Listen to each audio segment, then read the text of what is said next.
Before I started my gap year, I made like a month-by-month calendar on my wall and tried to roughly plan out what I wanted to do. So it would be like shooting senior portraits all through summer. That ends in November. I want to go to this country this month, this country this month, college applications this month, etc. So I was just trying to visually plan out roughly where I plan to be and what I plan to be doing each month. On a day-to-day and a week-to-week basis, I found it very helpful to create some structure for myself. So once high school ended, I no longer had to wake up at the same time each day. I didn't even have to really be anywhere each day, but I knew that I would be most productive and I would feel the best if I still created, sort of replicated a little bit of that structure for myself. So when my gap year started, I continued to wake up at a consistent time. I would do my morning routine for 45 minutes, had breakfast for 30 minutes, and then I would start on my daily to-do list. I would start each week,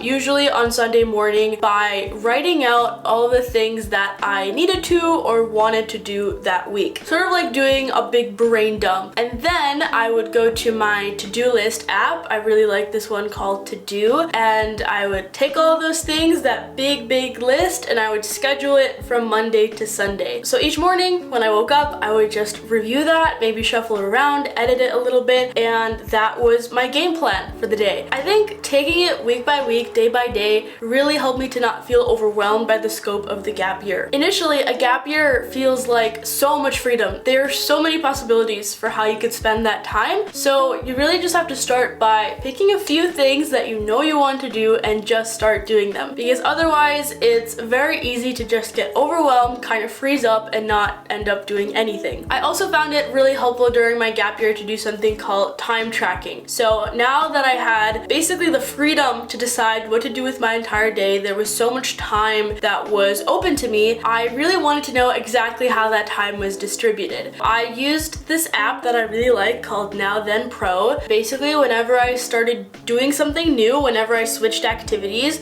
I would just tap a button for that activity, start the timer, and then at the end of the week, I would look at this summary of how much time I spent on each separate activity. So this was really helpful because I could check these statistics, this data, to make sure that I was actually doing the things that I wanted to do during my gap year, that I was being productive, but also to make sure that I was enjoying my time off school, that I was spending plenty of time with friends, time with my family, and just relaxing. Because one of the goals for my gap year, and one goal that I recommend for yours as well, is to just take a break from academics, because you want to be really refreshed when you go back to college. So yeah, I was like self-studying a few things like languages that interested me, and I was working on projects, but I really wanted to make sure I didn't overwhelm myself because I felt quite overwhelmed junior and senior year. So I wanted my gap year to be a little bit of a breather from that. And to clarify, time tracking, weekly planning, task management, these are not things that I just started doing in order to manage my gap year. I did all of that during high school. I do them now during college. I just wanted to make sure to also implement them during my gap time so that I didn't have like this dip in productivity between the periods of time when I was in school. I wanted to keep up that level of productivity, but instead of directing it towards homework and school-related activities, I wanted to use that productivity for projects of my choice, like photography and doing YouTube, learning languages, planning trips, traveling. So all this planning and scheduling and stuff might not sound very exciting and fun, but